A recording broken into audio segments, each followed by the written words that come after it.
Why do you work? Why do you go to work every day? Why do you learn how to make more money? I know my reason was different from my girlfriend's reason. I went because I wanted to play more video games. I went and I built a business so that I could research more and learn more about the world. I like watching documentaries.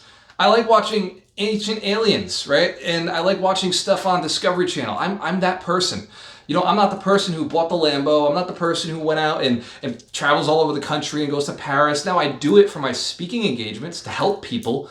My girlfriend, on the other hand, Darina, loves to travel. She loves to go on adventures and do all these different pieces. So financial freedom was different for her.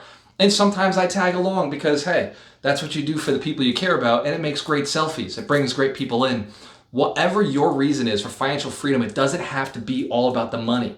The money is great, and if you're a power player and you want it, I'll teach you how to get there. But I'm on a mission to build 100 millionaires. It's just a goal I set. It was a commitment that I had when I was broke. That I said one day I'll go out and I'll teach a lot of people how to do this. I want to see you successful. My name's Walter Morello, the real estate mentor. Click the link below to learn more about what we're doing. Cheers to your success. When you have a choice, always work with the best.